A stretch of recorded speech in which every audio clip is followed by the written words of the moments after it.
Franka Tunin.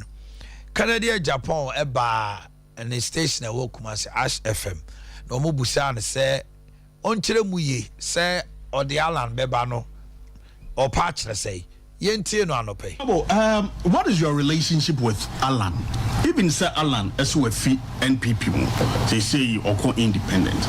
Abibia Obekasa, after the exit ground, the ball car, Uboni Ding, who defending. What is the relationship with it? Yeah, first, the relationship there, a normal say in a party for, but in Santa Claus, I always give respect to my senior, or my senior first. Two, he's a fine gentleman. The opposite, or a gentle, I'm some vibrant. What you say? But me and Tia me body didn't say. What by what green say? Alan a free party moon, and it will not affect us. Not just only a politician. Not only politics, I say. Now, Enra, assembly see what kept course, and then a child say Alan or support to Papa. When I said, say, me a unifier, say what to Mamia, met me name is senior. Honorable Alan Matia Kokasa, Robert Johnny Party. Hey, send your money see G jubilation. And until Miss Alba, oh, send your money a G, nature say, Alan free away from my house. Oh, yes, a higher. Intimate famra. Yea, so, even your near party. Yeah, Mamigazam Jiro. Alan resigned and cophobia to trust among the dinner term was Shanty region. And Ganjiro, eh? Asante for traditionalist, whom not to about. They come tree and neck. Sa to trust some now, Moody was Shanty region. Edi Alan say, only fear crawa and any papa fee, a crown crazy, and Oko Wanajo. Hey, money atra money tongue. Obi catch around say Alan ni voter. Now him say when free moi, na me name so obey sir. I'm telling you, why a mistake? Honestly, obey. Now, near everyone say, only himself, fear delegates who. One more. Now me feel so we are Juma Mamino. No, we allow supporters as we are Juma. One day, you see, allow supporters who be here. Oh, by your coordinators, one is I Alan coordinator. What you say? You buy a cobra. Yeah. Ain't it? Say a dear grow. Obi Bakacho say Alan or co-independent won't give me 10% of what. Nami will Dubai airport. Nami Yonkubi or China. Nami oh, don't call 5% to cruise. I'm saying, hey, how will your politician? First, Asante for. Show we say Alan. Apart from a few politicians here, woman you be DNT. Omoya is a Obia Santibia Walan over 20. I'm telling you, someone should hear. I'm Yanan Casa, that's the same man who's obey Papa. Yeni Alan Casa, that's how much to trust a woman Copanichawa. Who do you be? No, one a Copacho. And your mom who had dinner term. Just a BSC payment for me. Cases by no Kurema is who go and bail the cat. At this time, I mean, woman knows someone can. And you walk with the Nipanata, Mimi Kojina Copacho. How? One Casako Necopacho. Now, maybe no median coming pretty. Sanko for me be about our moon penny. Honorable Doctor, are you a free MPF Figasi? As Antimantem Kasama for my Honorable, are you a free doctor? MPF Figasi me watching.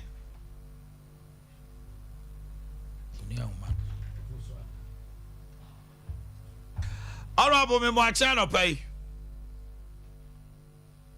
Hello.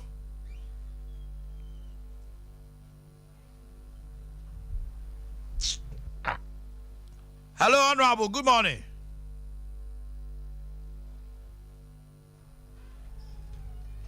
Honorable, good morning.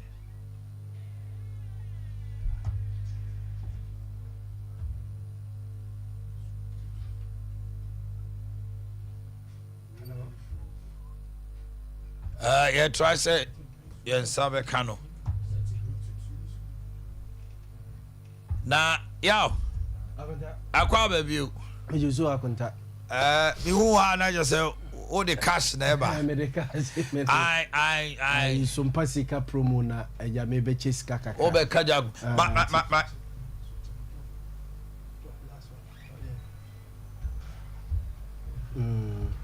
Okay, I make a say. Doctor, you are free. Yeah. Hello, good morning. Honorable Janasuma, 1 minute now. Me found and 12 minutes.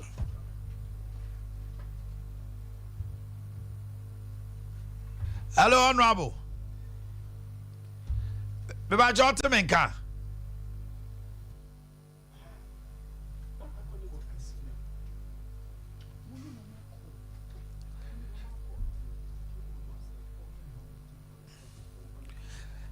Honorable, are you what to menka?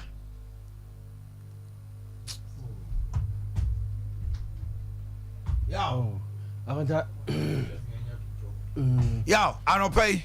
Akonta no pay me be sika kakra. Who is come man for? Sika man for. Won't tell me you say ah. Niama ni easy sir. So nyametiase. But at the end of the day, ya bo am be transi. Now oka jana gunu amoni amrea. Amanfo a charge pa see omo we cash. Ti ya bo am announce ni say. Montwa ngumu a e kakra obesa ba. No abe dey. No abe draw. No abe draw. Eti ye fast. What's the number there say? Star 256 star 3 hash. And no be say. O dale star 356 star 3 hash no a ebeba Sompa Kumase, Sompa Sunyan, Sompa eye enkransa no choose Sompa Kumase. No choose Sompa Kumase no. And one etel 5 Ghana cedis pe. 5 Ghana. Now what you say? And then mecha 500 Ghana. Ama nipa mienu. Ti ba ku benya 250. 250. What if you no afa the phone? The here so the for phone on the dial. Keke. Star 256 star 3 hash. Star 256 star 3 hash. Aye. Onya dial ya no. Dial ya no select Sompa Kumase. Ebe ma. Yes, your friend say message am who say to send your uye mumu the more options no select Sompa Kumase and one till 5 Ghana cedis pe so to yantem na etra ho a afi ya draw ade e be roll now just say you roll ya e be screen you so na just say wo hu so number APR na automatically machine we no ascend o 250 at the amount. Ni asaso draw second one. Not the second person. No. Ni achawatum. So ye chawatum ding. We say o ba. We nye bia ni. Ucha ya no edi. Ucha ya ye jeja now they sing. What's this number near there? Star 256 star 3 hash. Star 256 star 3 hash. Na wa enter into promo no. Na 500 Ghana na mecha mani pam you no. Nessa no pe obetima e winner. Yes, obetima e winner. Obia. We so no automatically uwini ya be send ya begu mobile money. Yes, afa ni yes brabeji. Debi. Nya brabeji sembia. Uwini ya no ya select ya na o number e popi ba ya na e you number ba ya no na as at send sikana begu phone so. Nti we no tena o dem ho a. Baby a wotie bia atena ho nya fe na wo be die wiama ya sa ka kiro se bra na beji dia apart from 5 cities bobo a wo kan se se afe no okope momo momo de o se da bia kakra gu fun so bia wo be 10 Ghana bi wo be 10 Ghana bia obetimi de atwitwa ho na de aye yi na yes no pay wetima dem 250 straight to betima dem 250 betima dem 250 dial no it is star 256 star 3 hash star 256 star 3 hash no wa select Sompa Kumase enua no ono aso Sompa Kumase yes Sompa Kumase na akra bi yaba ti se bi e 1 say 2 a say 3 a na wa select na che se wo sen na waji 250 no e de agu hu din na wa start week ni and then I no pay 250. What's that? MC I say why na. Mozo give me the phone. Wabo. Mauze omi the phone no star 256 star 3 hash. 3 hash ai. Ese wa wo fi anko na wonka ho. Akuta betima bo. So we dey machine na bigiti ayi pick number obi ehuru. Me who crowd number bro. Asa how you say mobi. Oh dey mobi. All right. Eti gusua na to aba no enche bia ya obesa ba be draw. Na ya draw. Ma me kwa homa no so na me ne honorable twetwe komo. Honorable free mu achi anopai. Honorable Dr. Afriye, are you?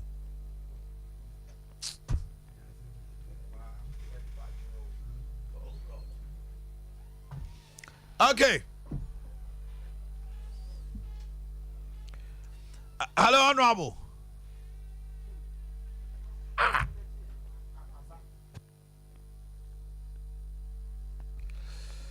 Oh. Honorable Timenka.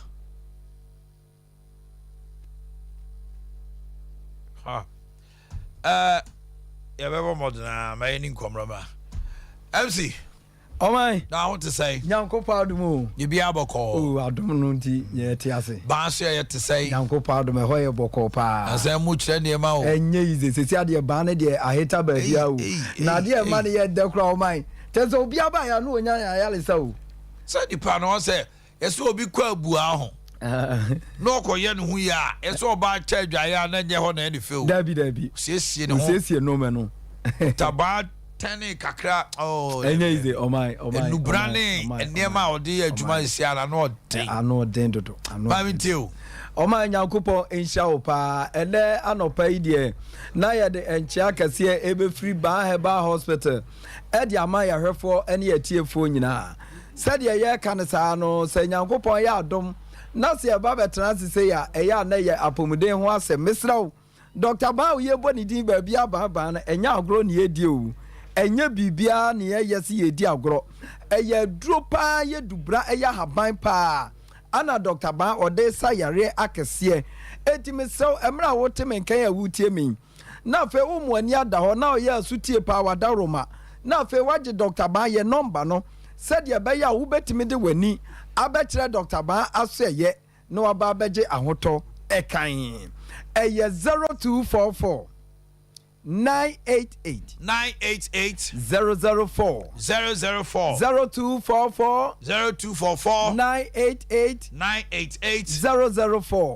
004 and it was 0244 08 34 82 0244 08 34 82 me pacha so we Dr. Ba ana ba heba hospital ye wo Kumase Atonsu Agogo Government Hospital kese ndachi ane wo enkran so ye was Spinters Road 18 Junction ewa ena no pay ya yatena sie dear Dr. Ba echamfo ba heba hospital ebusa wa wo hweme wa wutie me se wu dompe ene o kase etese abre nyina wote Dr. Ba nka eye dompe ene nkase edie bentia nyankopa ankasa obo nipadua na ankasa ade edimu akotrepa eye dompe ene kase enti na nipadua se wuwu ekọ asamado na se di mfie de ho ye betu body na honam we yekuta bi se wuhu ba wu dompe de ye behu eno che se dompe no na edi akotene enti na no pe ame no kase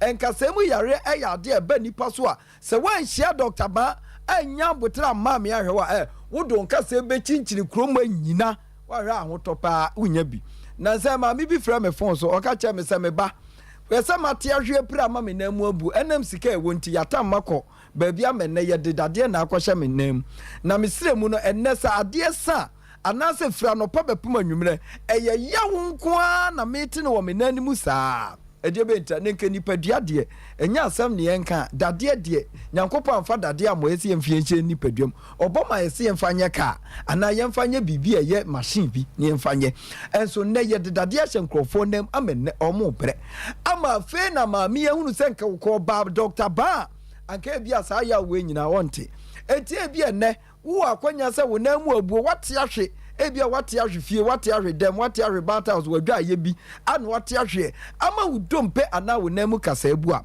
mesrew eye Dr. Ba o wo ba bedu Dr. Ba ho a ye dia haban ebeto onano so ama wobɛhu sɛ mmerɛ tia bi na aban na kɔto adompe no na afei wanya ahotɔ enti Dr. Baa deɛ woba ne hɔ a ɛnyɛ sɛ ɔka sɛ mu abu yɛkɔfa dadeɛ na akɔhyɛm amenda bi wɔ sɛ abɛnya problem daabi Doctor de aban na nyankopɔn kan ye no twerɛ no kan wo twerɛ nim sɛ yɛni aduaba ne yɛfa aban ne nsa yɛle ɛno na ɛwɔ Dr. Baa hɔ enti wona mu dompe na abu abra Dr. Baa hɔ ɛyɛ wo nsɛm kasa abra Dr. Baa hɔ yɛbɛhwɛ ama ho atɔ abra ne abra nyina yɛba ya ne yɛ keka nɔɔma bi akyerɛ wo amu ahuru sɛ yale na tew so te sɛ okotodwe mu hɔ ne amane no de obetimi ahwɛ wɔ ɛyɛ Dr. Baa abra bia meka kyerɛ sɛ wo yi nipa 100 gyina krom a mese wa yoba wa ye bema wo kotodwem ha ne amane enipa bebre ebre wom kotodwem na wa na betimi asasa yale na mo Dr. Baa mese nkrofo edi adanse ne enya bi ni o mese nipa bebre firibu ase sahwi bekwai da bi so akontomra nyina be hia krom a amenne omo yale om kotodwem yare ne kɔ Dr. Baa nti mesrew ebia na wakina bere anopa kura wa fa bag wo sa akɔ papa ya ho wakɔ ahotoma Mame papa de ye ka che on se gi Dr. Baa di na tie Dr. Baa na bra na ba ukotodwe na ya oya no ye besa oyare ama poma na kuta wo no nante wuntimi nante age wo nan aboso enne wafa bandage na achichiri ukotodwe enso still wuntimi nante no oba Dr. Baa so ya ye behwew ama nante watimi anante ade enti na amanfo bebrebu se na de enti ne ye ba ha ya ne ukotodwe yale ya nanke entimi ne nante na afi yetimi anante ne ho atoye no enu sikite wo mu se Dr. Baa omo ahaban de atoso no omo aduro na die pa na efe na enwanwa se obeba na doctor na de ahaban beto kotodwe na ye oya no so na fe yare na ewuro kotodwem te sa arthritis ama na kotodwe na ye oya be so ohibon ama wuntimi nante no se de ahaban ne to so a pam yare ni nyina afirim na fe wanya kotodwe no na fe watimi de anante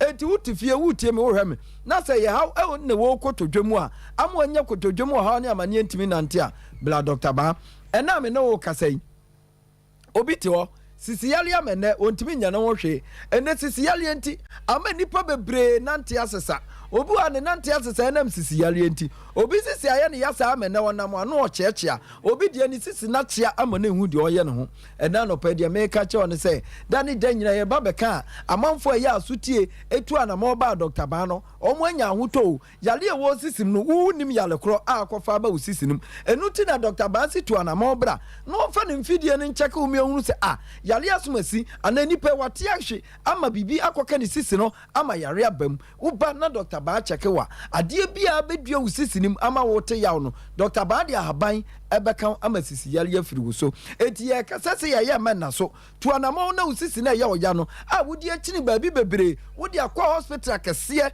ye body bebre kura na chese wunhunu de wo ya ho no enso stay wunhura no no wo be pie Dr. Baa ho a wo sisi na mu twa ye oya no doctor de ahaban ebehwe ama ho aton abra nyina ya ne kasafo obi a wanya haw ewo na chi kase obu aspana cord mu haw ne amane enti ene amana bubu aguo ma me nka nche so wonya chi kase mu yare a ebetimi amu bubu aguo wuntimi nante enipa bebre bubu aguo ebi kwa abrochire koye operation eno mu ntimi nante ebi ti Ghana ya koye operation eno mu ntimi nante mesrew ena wo chi kase na ye oyan kakrakra emu hwon kakrakra umu kwa wo fa achia mesrew ni nyina no twaso bra Dr. Baa ho mpo bia wakoye operation ama nante ekura ho ayede ama wa unya adaje na so mo ani bere na wutu anamon ede wani betre Dr. Baa aso ya mesi bubuo na obubu oguo no hwi na wutimu ene nkwala na epi oni nyina no wo pese wo nante pa ubetimi asole anante eya haban ane ede se wachi kasa ebre mo no eya oya tutuo no yede pam sa yale ni nyina afiri wo so na afi wo nso wanyu ahoto mesrew Dr. Baa to ne sa afro obi a wanya stroke titru konfo bebre nya stroke enema mema nkwala mpani nyina no stroke aye omo enipa bebre wo stroke na stroke no ye yare ebedawa nante ekra ya na ho aye de ama wo hwe usike wo hu wo kroma nyina wo betua nso nya ahoto ene na me no wo ka cha wo se ye stroke na ache wo ma me bi wo papa bi wo nua bi ama nante ho aye de ama no o twene na ase wo fom ne nsada ne ho nano aka atum obi wo so anano ache a ne nyina wo de bedru Dr. Baa so ya ye behwe no ama sa stroke yare no afiri ne so ama ɔno nso anya nfa ahodie enti sɛ yɛ stroke yare nko ade a baabi a bɛba me adi ahaban ama ntini ni nyina na atimi agyinagyina so ama atimi anante no ɛyɛ Dr. Baa nkwalaa bi wɔ yawo ɔmo bɛpem nnɛ yɛka twom sɛ ɔmo yɛ nsuo ba akwaraa bi adi 4 years 5 years ɔntimi nante wodidi si wɔ ano ate ahwe ne mu nyina ko a ɛnkasa na yɛ mmerɛ yale afra na ama nkasa ne nyina wu Dr. Baa si gya nsuo ba asɛm no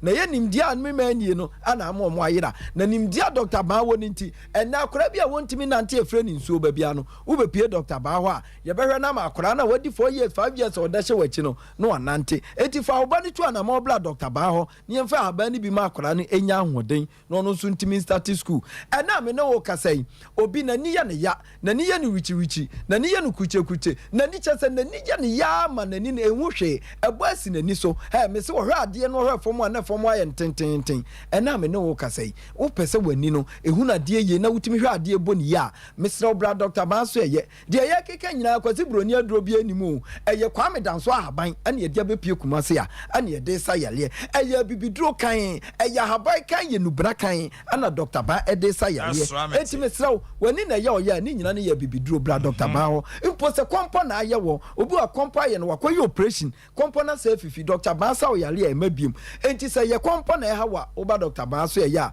yɛbɛmu aduro de agu aduanim ama wadi ama kɔmpɔ no baabi ɛhyɛ bia no afiri wo so ama wo nso ho atɔn ɛna anɔpɛ a me ne wo ka sɛ obi wɔ hɔ sa me se abere bi ɛna anɔpɛ yi a yɛntumi anyɛ fasting a yɛkɔtwi mako adi aduani me se obi ne kɔndɔm ɛkɔnti ɔsɛnti ɛnɛ mani ntimi ne di wɔ sa na agye wo yɛmu abɔ so no wɔ sa na da ne da nyinaa ma aboa no twetwe wɔ sa na aduane tɔ yɛmu a na yɛm yɛ ɔyɛ ne nyinaa no fabra Dr. Baa ne yɛhwɛ ne yɛnyɛma wo abere bi ayɛ na meka diabetes ho asɛm me se aburochifoɔ sɛ deɛ esi Dr. Baa duro ɛwɔ diabetes ho nya nkwa no wote Ghana ana diabetes awa ɛyɛ Dr. Baa me se diabetes na ɛwɔ nipadua mu akyɛ no antiti a later no ɛkɔfa nkasa mu yareɛ ɛna de brɛ wɔ eti sɛ wɔ diabetes abra Dr. Baa ne yɛmfa bibiduro entu aseɛ ma wo obi deɛ yɛ pressure no wɔnom aborɔfo duro da ne da nyina hyɛ ne bag mu so pressure na ma no ma da ehuri kɔ soro na ehuri ba fam ehuri kɔ soro na ehuri ba fam baabi a pressure ne betimi ato din ɛwɔ asetem Dr. Baa bra hɔ ne yɛmfa bibiduro ne bi ɛma pressure no ɛmra normal pa na afei wo nso nya ahoɔden na wɔhwɛ a pressure no betimi ama wada ne stroke ɛde wato fam pressure betimi akun afiri asase yi so gye number no ne yɛmfa kasa ne nyinaa ma awieyɛ da ne danger deɛ meka kyɛw ne sɛ wo hia Dr. Baa ɛyɛ ne number no yaleɛ bia no yɛsa ɛwɔ yaso ɛyɛ etu aseɛ number no ɛyɛ 0244 988 004 0244 988 004 and yɛwɔ 0244 08 34 82 0244 08 34 82 Dr. Baa wɔ Kumase Atonso Ago Government Hospital ne n'akyi ane ɛwɔ ɛnkran so yɛwɔ Spinters Road 18 Junction ɛna anɔpɛ a yakasa wie fa yaleɛ nyina bɛdan yɛ neɛmfa ahaba no ntu aseɛ ma wo na wie na wokɔ adeɛ fiefoɔ nyina pɛtie ɛyɛ ba ɛna anɔpɛ yi yɛde ahwɛfoɔ yɛtiefoɔ nyina ase Nyankopɔn ɔwɔ soro no ɔnka obi biara ho ɔman Nyankopɔn hyira wo nyame hyira wo so paa MC Asebu na mote ne nka no na yɛbɔ mmɔdena ase ne Honorable Dr. Ayew Afriye, Member of Parliament for Fidwa say ɔno anso so na sentimental ma ɔyɛ coordinator ma Dr. Mahmoud Bawumia campaign na nkɔmmɔdie na akɔpiem te yɛ mmɔmmɔden hwɛ sɛ mesa bɛka no sisi ade a Honorable Afriye me moakye Honorable Ayew Afriye me moakye hello oh my goodness mami come him na weekend no Paul bi beto dwa info analytic for na omo se omo poll omo ye the final poll no Dr. Mahmoud Bawumia ehwere di kind with 43%. Okay mami ko ahoma no so hwese menya no a Dr. Afriye, good morning. Hello. Hello, Dr. Afriye, good morning. Ah, God Almighty. Eti.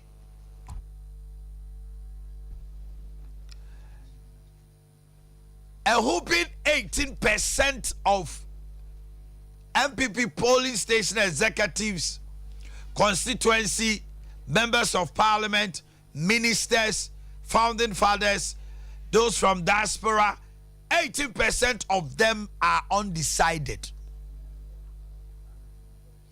Undecided, no. So Dr. Mahmoud Bawumia mube 7% to cry.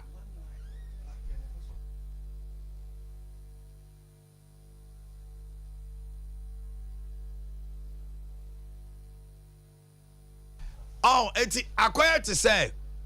Sesiano, Dr. Mahmoud Bawumia, ya akwaba.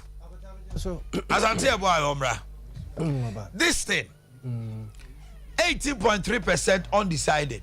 14 undisclosed. 14 undisclosed. Okay, 14, 18, you are looking at how many? 32. 32% of MPP delegates undecided. 32.3. Now, 32.3. Kennedy Nyamube, you had the 14 in Grandma Kennedy, and you had the 18 Mark Kennedy. Near the 14 about me, winning. Akoto, and I'm 0.0, 0.4. It looks as if the two of them, they should go to sleep. Omo we was yo. Omo na se race no, ase we omo nyanko bio. Ase omo Africa no. Akoto benya bio. Akoto betibenya be say. Akoto benya 5 to 6%. Wo dey bo hu da akoto. Ya santi e bo na dey ase wo talk 5 to 6%. No, Alan dey make am 4 way mpacho ya bo man. Akoto benya bio. 5 to 6%. Akoto officer akoto 2% crowd. Obenya me say election omo ko. Super delegates. Ya ma me ka se mo cho. No na na super delegates no be mu na no. Asante ebo a. Asante. Na what is what for baby? Asante ebo a. Hello. Me ka sam na mo ntimi a. For say. Polling station executives constituency about 216,000 me boy. 208,400 and okay. 208 no. Obia e la you so nkoto aba ne nse no. I'm telling you. Yes. Omonto na otu ne say na watu say. Oh massa, okoto ma ayi ni ayi. Doctor will take very strong exception to the state. What I'm saying is, doctor can take exception to whatever.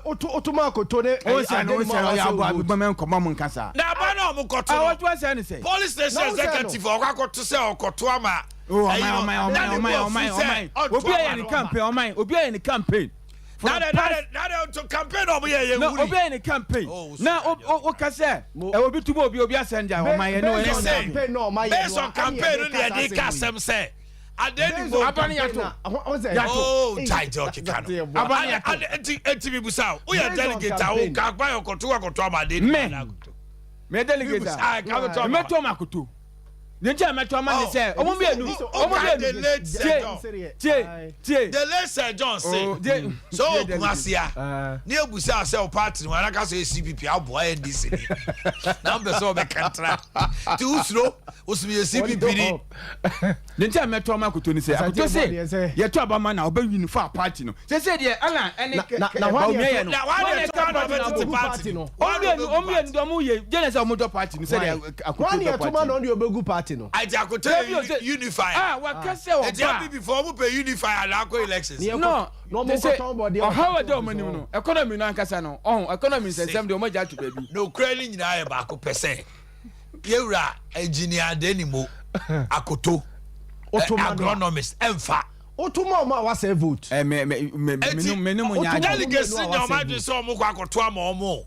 Now, let me say election 2020. Yeah. Apart from Gum. Omo Kenya, I'm so to Abana was say. That's how Kotuma if you don't call a spoil ballot.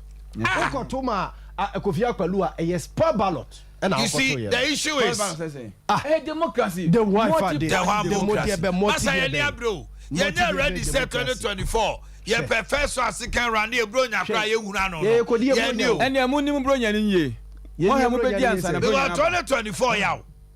Abane who? obi and one ma why ready so ko to second round bia yeah to the one and here to the one obi MVP for November 4 we saw mo per run off MVP is not ready for a run off in November omunya run off papa we munya run off na omunya say run off here say election so omu konya run off e chese 2024 ma lusu kwa put me need pa ba kuma ni manim mukra mu team make decision if MPP goes to these elections and there's a runoff they should forget 2024 na sa ko 10 MPP presidential premise bi no run off bi o ko position nanka in 2008 o go run off o go position if you want mo ba no one time bi no mo di win general elections no ejuomo se kala mo this is about we o go run off Oba 2020 omo manye omo kakra mfa nche ho no mu ni they will go to position now they say akomo ne e kura chese ahwe ombeko I'm not a prophet of doom but ne omo ye they say awu amemo ne kwa wu said the autopilot to said that they go busa see ye development we ye go akwa we uhuru ne ma hwete satam is this what Ghanaians bargain for some people how pan say omo party no na ma say kontokwa buko yi mu Frank Antony put Tim ho abasa party no ankasa no say omo wi omo say omo dey omo kam ye huru bi da wait 2008 they see omo kabo bakuta we kura omo kontokwa wu sa we kura de oma yade Justin Kodua ne national chairman oma yade pa oma yade oh no but on a more serious note on say what the omo de call super delegate conference no any campaign omo ye super delegate conference na slow down pie no Alan Freeman na man nema ba form Alan abo party no say sa o ke ka no mo nya mo Alan abo MPP that's why dey wabo MPP ya go man person better say o reason Alan da su jina ma enka tu cho mo asekan Alan da su o mu a na onu so ya na dwen so obekọ te se Kennedy ase onu we vibrant na Alan dey we gentleman Alan so se wo akire eboba a wototo bai se no giram na wototo a na MPP o mu gira hen Alan dey ne campaign dey o ma enye aggressive one day ya make us even with that after omubu ne kai the polling officer the Visa Kenanimre so kaso girama kwano so beto to abo already say was the election have been skewed towards one candidate they skewy no muskiwi nyina do you agree said the election has been skewed MPP naka skewed towards who anya baumia na mebusa o ministers crowd police station executive baumia holding on tam o say is he holding the anya power bargain obi wasoro odidi na sem media mama obiadi we nya sa aba no moto aman pa na abawe me say at the police station for no money adwon anya omuni adwen oman what you telling me abawe ye fe no we ni me doba oso mani why na ka kire omo na do na ka kire me no police station for no me busa o man reason ma me busa na do no police station for omo ma duane ni biadi men kasa omo ma duane ni biadi na o de ne doba ba tie ananu ya oba bibia dia na do me doba breme asante ye bo oman yes me say ya wa ha me too nanu ya akra be kubusa mo na do question say na I didn't you ba umia wa say honesty and their cleverness the point is that enu te akufo akoko yi ba umia enya economy we shifted the goalpost I say bo honesty and cleverness he's clever na cleverness the dem economy we dey na ko oyi ba umia no oye dey no honest na Dabio me say anyama e dey ba umia no on the grounds of economy na cleverness and people moment clever ba umia clever champion for ni bi on ekoyi obi enya wan kan crunch ka me ho na ene me nkopre ade wan kan crunch ya busa oni ya ne se ede ya na wugina so wudi ya no say honesty no kredie ene na dwene mu edo yes Asante abo na wunyina bonkum nyina nifa nanado anka no crunch nanado anka no cradi ogina so na okache na honesty and cleverness no hey asante abo economy no dey economy clever anya honesty ne cleverness na de be na economy we honesty ne cleverness ohuni achia eno just on your honest asante abo me economy we say no cleverness honest asante enya nne na eyi akansie obi bekasa obi SQB bi de etia obi o in 2008 ana launch ramaten ofa helicopter every Accra no de esi echire e wo sirem we kwa ha no afa helicopter no de esi echire no obi ka say 2008 SQ election e dia mobi 2008 na MPP 2007 2008 no mo presidential primaries e wo Legon obeka ya na nadu ko sirem na nadu two ka free sirem na Alan the helicopter military a fly no that time no when na president of Ghana it was skewed. Mama no and this time right it's been skewed. So then why the noise? If it has been skewed before and it was bad. That time Jenny I'm paying that for. That's why I didn't know so make dia own person make to say skewed. Obi anya man penny that akofo he obi anka hwe mama mo another example. Masa that time no ka so amanya no hwea de om de yakofo bi. Akoto mo yende. Hey, now Legon now it akota se na mudi na do atemu a enye the same enye ne boss ana osom no eye ma ne hu ye enye no bi na oye etikofo nanadu di kofo na wa na kire no wona kire no se ne yensin ko primaries oye president afa oye bia usu why mama ma example MP Ben now say wakara no to minister be yet Kroma say and a whole deputy finance minister abna ose asare ekodi ala na chine ne konante was yes obi yinadi abna ose asare ona so dabi mama no si bisro I mean list of ministers ne government appointees omo ayi omanim man ya ohwe railway so a wontimi hwesu ye friend say ayi amewu anko gina ho no mo say Alan what is amewu obi apam no what is amewu obi tata no what is obi tata no na ministers no mo de omo pe na ye this is kra de omo pe omo da so te ho no mo enne omo eye adwuma won say DCB eyin anim so support Alana ye na di anase yapam no your members of parliament me ni kra no ma less adanse for me na MP lawyer Nduramo Akwasiama oye Alan what is obi de nsaka no agene deputy speaker agene deputy speaker no we wait my English English amam from and no mo nyina sa ko ba umi Alan ko e no maba na me pesa me kire say no mo nya Alan I'm tell 1 minute na ye na mu ni ko na honorable Canada and ma Alan kan ye say party no wo withdraw wo jiri say sa na ma o de withdraw e no pepepe me de me mo say me ka say me support Alan but the point is that me say pepepe oh you can there say excuse me the same thing e wom say excuse ama ba me a excuse abano yes ye chimunsa wo ya ani asachi we ani achi ye na boy Alan ono ani nkrofo e na apam na free party no mo omo hunu say the weight e o party no mo keeps coming down it omo penny pa foforo e na be replace no mo ye no yodium Alan resign Alan resign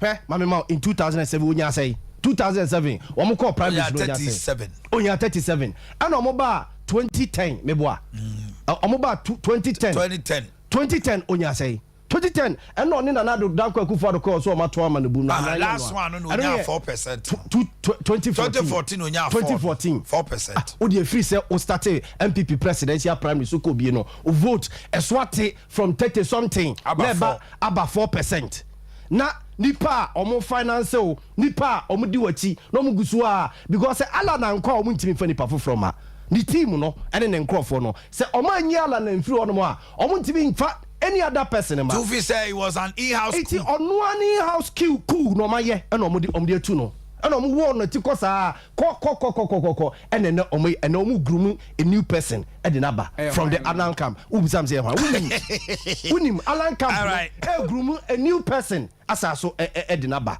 mo na mo ye mine sa mo asante e bo mo na mo di Alan achi no na mo ya bo abato na ekoso mo na free party asante last week do be better say abana ye beto no abana bibi ba beto no me say ye we ni me do ba osomani enye noa etufi say Nanado's me baba musu asem Nanado's influence will change the elections. None polls you me ya. None influence 79% when people so. Mami musu asem.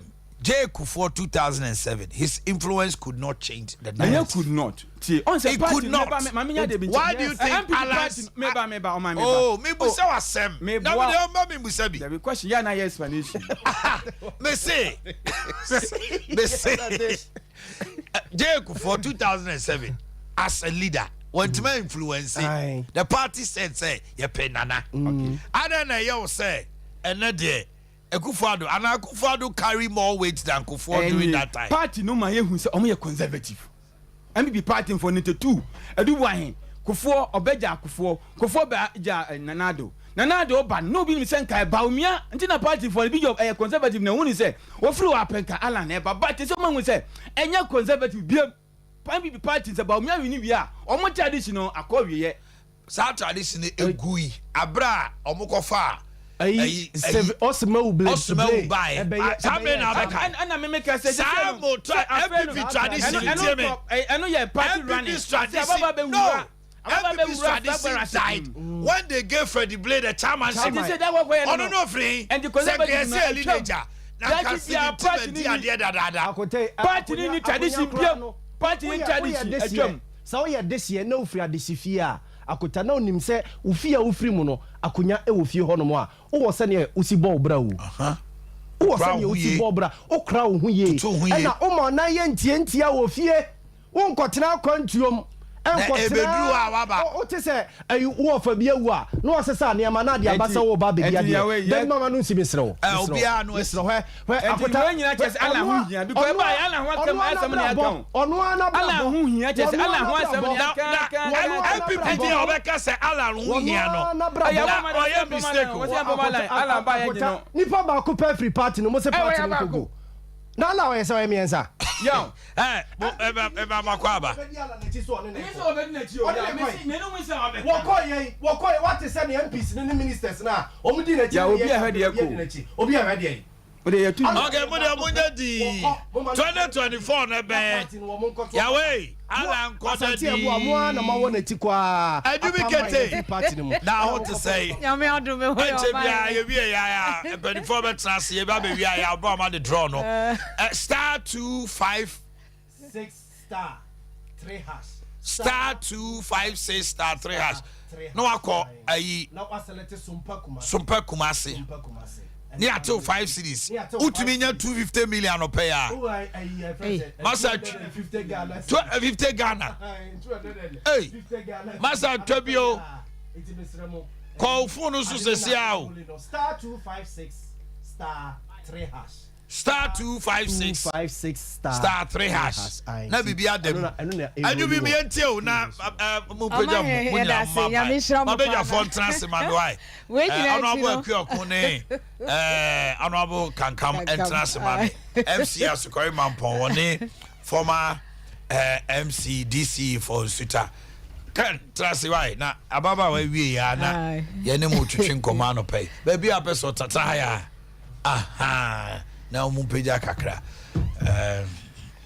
adubi yankasa we nyina se say abatu e ubenya hode de ato aye de ani nyina pomuden no se techima etosini a untimi nsori mpo no akoto eno aka se bia tefa bi wase abenya wanya enti de aka ne se Grace Gift Herbal Clinic Laboratory Services say ene e kanfo de ama obi biara se enedwada no pay misrofo ni che Grace Gift Herbal Clinic and Laboratory Services Association say Dr. Grace Bodu say ahaban kasa oti na bebuo mu na de wo kanso ne say tete atempon no o de o say o mane nko benkum ananso se nifa na animu tin na wo hwe esan say so aye na adwen so obemane anka wa amfa ne nguma anase ne nkrata ne na disua oye professional nurse nko anya ne nyina ngu honom se oboba wurawuram no watete ahaban no brane ade e de asan yare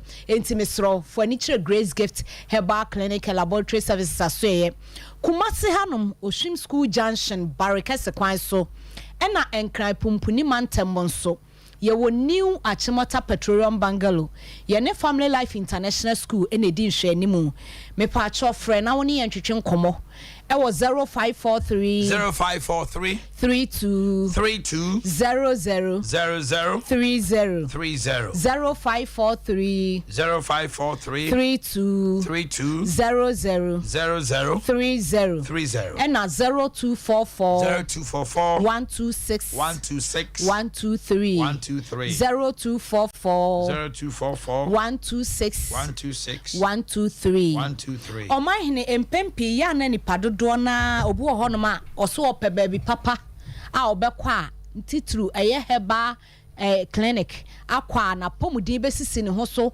once and for all enso nipa ne ntena se no onsese wonfa no ma bi ntonsane ani nsese se a hefa na mekwa ebeboa me Dr. Grace Bodu asoye dani da nyina etena fidie so a ose wo de ese woni akro no wanante abre wa chinchina bre na wo de watue ska boka nso so wo hawo no anup mesi bre no won sanka wo de bra Grace Gift Herbal Clinic and Laboratory Services asoye na wo de wo ba ya wo se doctor me de menyi obi ani bi ontime ne wo beto nchia empanifo bi ebu baby se esan se de onim to no won ye de ni gina tro no ano na esan se Dr. Grace Bodu ni nim de wa bibidro ho konkan na onim de nyame nam no so di nu brane haba ma ye nti no wo se wo de wonyi obi bia ni a wo ne meto nchia na Omanhene na watchu emu Dr. Grace Bodu so osre yemfa nto obi bia nim se wo ba Grace Gift Herbal Clinic and Laboratory Services asoye na wo so be sa ho yare a nya botre ne yemfa fa ye kan se mfidie mu ne nya hwehwemu mogya mu hwehwemu bia ne yehu de hawo ne yemfa anu pumasibra ne yemfa ma na ho nto de enti a o se yemfa saase mu emra ne se obi eba asoe ho no be ma pa ne titru mema ne titru nti ena o se yemfa saase mu yi entudwa anasa ahwefo ne etiefo nyina nim be ma ne ba ye no sebe na ne be ma sem no aye kodwo to wonu ankasa bae no si obi agene ira firi nsem na oni ye kasa no kra no mfie mienu kɔ ne mfie miensa so no na yire nti ne fie honom watu akwatena be ma foforo so ne nyina ne se be ma no ne be ma ye no agye agu kra ye kodwo to enti doctor ye no si gisi screen no ne won de oba nyina ne dia ne se doctor moma me me duro na me nsan ma chinko ene ya kachen se Dr. Grace Bodu kachen se eja be ma aha de wo ba enye try your luck ye hwese ohaw no eye de wo hene kofare ba ye den ye de anu masibra kan na ho ato na wo kwa ohaw na ansan amabie no akobo ye dimbone se me call Dr. Grace Bodu aso ye no kra no omo antimi anya amame amame ho antome se de wo no abetena wo se wakoba bi bebre so still ano ohaw na no masibra ne nsan kan na ye see a screen no so one dey opentem to dia ne dia answer dia na ko hia ne say yes say duro no man be me duro kokonom e na Dr. Grace Bodu ka kire ne say onya botre san say bia na eye yaruye bi na masa wo haw na be san say diabetes etimi ma sebe oba ma jigukura pressure timi ma oba ma jigukura yaruye bebre wo hon ma timi ma oba ma eye kodwo to oba ma ye ne agifru nsem be agi utu ofru nsem kra wuntimi nya be ma bio enti wonya abotre ne enswini no woso won de wonya abotre afa wo to on ma wo times card to ho 10,000 doctor wo de agina ma medro no se nye sika no na hia mi o wa pomuden no any suade hunu nanka Grace Gift Herbal Clinic and Laboratory Services asoe enka ye slogan enye se home of quality health care enti ye sro nya abotre ne encho papa no sorry ya na okoye ba osisi obetena se ne ye screen no ne ya odi na to adro se time say no na ni beba no so no obi de ne yere ko Omanhene ya sama make papa ne dane nani koye na okoye no be 4 months later ya wo na papa nani hu hantwa wasan ba adaya wosi afa de wo benya abotre ma doctor hwe na wosan ko ba bi sika watua ne nura ya sesa ma na wanom na afa kra na ni problem na ye worse aye worse kra nka first no kra de na nka ye wosi bi wo kra first create mi kra bi a machi bi na de suom create mi pagya ni tin kakra wosi sese de aye kodwo to e na doctor sese obenya abotre de a wosi sese de maba na ye screening no na ye hu problem no ye hu say one diabetes asichire yare kakra wom ye hu say pressure nso ho enti na problem no ono ankasa hu se enti ye ka chen se wo se treat too na Omanhene ye de aduro ne man no na o start day one no start aduro na wo nom no ade chi ya na ofre wo se mudi mema aduro ni bi kan ho ana na ye ka chen se problem no doctor ka chen se problem na wo ho no e wo se tackle no na problem ni free ho a o ha no nso be free ho ama ho ato enti o ha na ye hu no eno ne ye ma wa no aduro amna free a twen ho apɛ ubenya oba ma ye no back enti we hia se ye be ma nti ye wie ni nyina wie na afa ya sa ma obi ese ye no de age be ma aduro no de age na kwa anya sa ne ye ma o ma aduro na akoya sebe wan hwe ya wo no yire na da na sebe wo bu ahwe na wawu wa bra ne wo bra nso ye na che grace gift aso ye na wa ba ye kun ye mpene sa na papa na ankasa start ye no within 3 days no afro say said ye me be ma no ejina so kama na one oba ne kasa ye na oba ne so o ma biem o ma no o ma ginege no onde onim no da bia sa no ye Omanhene within 1 week a o sa okoje na duro no afedi oba ne ba ye o so o be so ahwe na afedi o hu se bibia ye kama 1 week po Omanhene 1 week pe enti dia Dr. Grace Bodu asue wo se emfanto obi bia nim se yesremo se wo ba na abagye ayaresa wo ho no ma yenim de Dr. Grace Bodu ni nim de konkan a doctor fo wo ho no so nim de konkan nti omunya abotre screen ni no omo kan ha no de akyerew mesra so oba Grace Gift Herbal Clinic and Laboratory Services asue na se o ha no Doctor Krona woti nanim se Dr. Grace Bodu ni wona se ye Dr. Prince anasa obi o ho bia ne se wanka o ha na nkyerewa me pa cha o men sore nko wo mo nso kranya ade o mo ye saade no wo mo di kan no tena se no ma kyerɛ se o ha nini we na ma we na we ye man de ba nti menye bio ni a kyerɛ kwan papa obefa so a o ha ni ma bio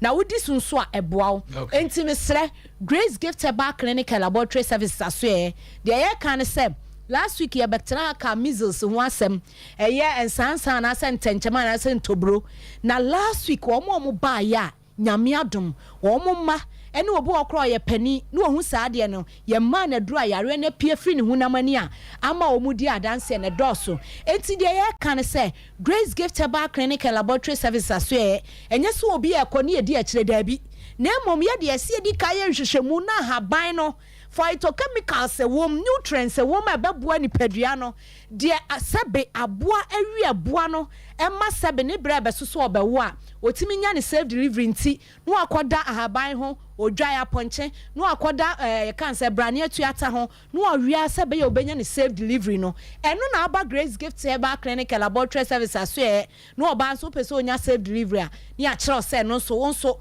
fa cancer manem bell na fa bisa na wo didi kura titibi gu ayi so na unit se salad ne bebo ama onya safe delivery yenim de ya yentibra na wo ba oha no anup masibre no wonsa ebeka hwehwe ya kira kwan wo Swim School Junction Barekese kwan so ena enkran pumpuni mantam so new Achimota Petroleum Bungalow ye ne Family Life International School no ena din hwe animu freye die twato ansa na masore e was 0246 518 003 0246 518 003 ena 0242 72 52 74 0242 72 52 74 yada obi bia sinya kopon ohiro obi bia ajubikete nyaminka ya be makankam so me hu na che na de be hu pa mani agema fe ne pa honorable Kennedy kankam me mo achi na want to say Bibi Aboko Honorable Akye Abia from Paul now pom to say ya do ba de ase Ken Akwaba ya nua Honorable so Akwaba ya me de Alan returned by Umia campaign and everything. Saturday is the D-Day. Shall we share polls this year? Give me the polls quickly. From Info Analytica, Baumia has 43%. Can I have the poll? Thank you. Kennedy 23%, 0.4, Denimo 0.3. But just spread it. There's another poll. Maybe I'll just say, if you can take me off and put it there, I like it. Thank you. Yeah, well, non-disclosed which is 14%, and undecided 18%, forming 32.3%. And on Mokoto about Saturday, it's a microphone. Paul Nietzsche said, it drew her no much said the Ombe Tuamano. Oh, yeah, Baumia, Nipa, Womo Juma Mudina Santimantemuhan would be pa kama. Mami Musao. Wako elections from polling station to constituency to youth organizer to regional organizer to MP. Just say a baba to Asante Mantemha. When it comes to the dynamics of election at Asante region, unyini sa ba bitmaka say with no shred of equivocation say uye guru. Saturday, dear na Well, my dedica make it here for. Na madam was for the opportunities as well. Modiama me say me metra hana interest so mukakra. Well, Saturday the me hu nyina ne say MVP koto aba. Na abato na yakoto no. Ye bewie no na yanya asumdwe kese wo party nim. Because I just say obi bia wu na yensie no. Unze ba o ye restless. The obey bia no okwa when he decide na chi say dan kra no a ebeduru say okwa koda na wakai say ebia ani pass mercy ba me sha oda ho hye fridge mu onyankowe yensie no nti odwumadie bia obedi bia no e na how but da ye de ne beto mpam ne na to adakam ni akwakokra na chi a obenum sikasa no you can see that there's a certain relief on you abudobon said anything I see funu ni wie na afia sam kora ho a yese me ensie wie edrun kuntabo a ye be kafi ensam ni nyina ha ma bibia ko. So that is exactly that what I'm seeing on Saturday. I just say if no chef fridge me nya nyinsie nti ama abusuani bia ntimi nya hwe bi obetu kwan akora ntimi ntu kwan because obi atwan say ye be sia de no na yetimi akafi asam na bibia ko. Well, but the fact of the matter is say ye be wie so na bibia come out with a quality and a very good leader. Me have already the Biame come as me say MPP delegates omonye mistake at any point in time. MPP delegates nye mistakes. Omonye mfunu so bia. Omoto abani wie. O na meje no na okoye postmortem na. You see say emra omokoto abano anioma bi omudo mani buye ana say anioma bi ankrofo bi ye na da bi ankrofo de ba omo no. That person was able to sell that message.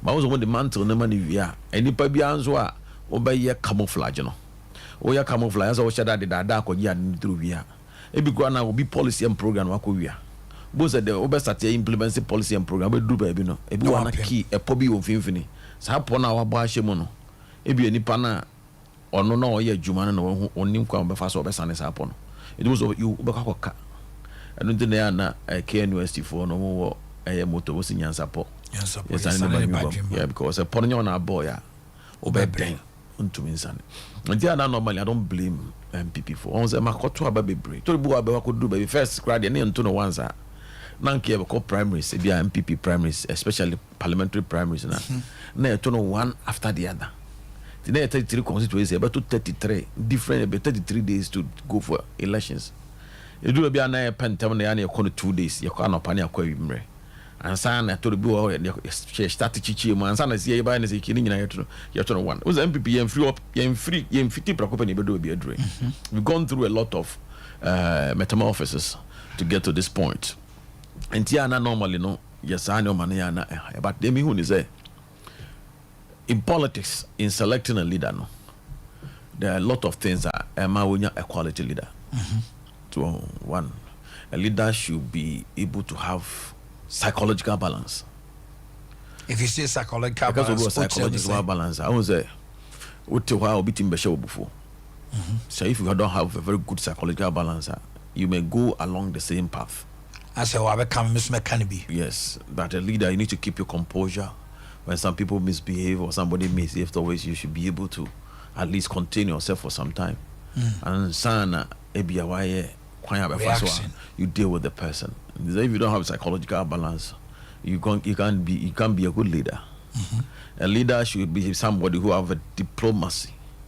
What do I say? Because be a diplomacy. I have to say, Adea nan kenye o akwai no call any perform wakaseti ame I can't say basa me. But because of this, I did see it, I have to find a way of dealing with the person. And then let us extend an olive branch to that person. A leader should have a self-respect and respect for others. These are the qualities. Yes, a reciprocal.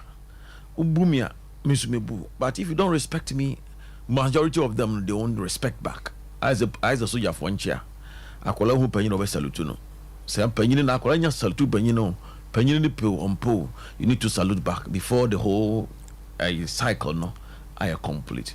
On the mention and no that leader must also have that thing no. I'll bet to me IS human. And a leader also no you don't rely on propaganda and speculation. And now when you're rabble rouser, that person can be a leader. Leader will say by and hey, you know what them MPP leader MPP leader. You can't do that. How? Say I just saw cry krama. Okra say asemba na oya. Also okra na say odi uye ni pra.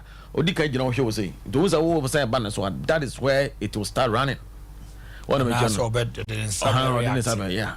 Bakrama de no was starting to no up and down. One of John, but we leader na say bibi ba. I say to me ejinem. Now sha de no kakra. Now hu kwan be fast wa obey obey.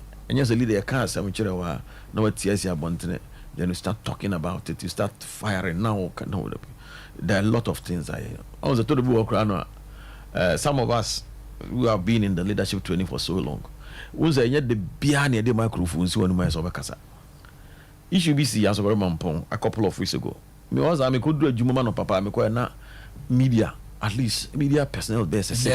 Regional youth organizer seminar. Regional na constituency or constituency youth na constituency organizer. Enya mo call campaign be obe block mo car bi no. Yeah, and the issue you see you know the morning na me draw Juma no. Na media personnel be 7. And your phone call, they were there physically with their microphones and their cameras and other things. Whatever, journal. And the kind of good opportunity. Sometimes you even beg for people to call you so to you talk. can talk. But when I went in there, Mekajiro was no. I said, you were married the casa. So because if you are not able to measure the timing, and as our timing is very wrong as a leader, and I'll be into me more about on your and politics or leadership also is about truthfulness. So I mention over kwa over kano kurachire nipa. Omanhene attacking a system is the most easiest thing in life in politics.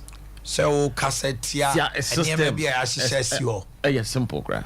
So be a semi amamu now be opposition person or kassetia a government in power. And it's so simple. And yes, okaso about defending a system or defending a program, and as a defending policies. They are very, very, very difficult thing.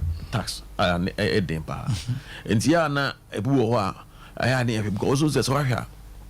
President Kufosi na otimi soni mo try say on Casentia Rollins oh former President Rollins so no timi hold himself sa obed dribble media for na bo say that ko pe bo say we yashwo him no na bibia edi na we say na it was did na kase bia obe catch former President Rollins bia na etimi koye na koye issue but he tried as much as possible.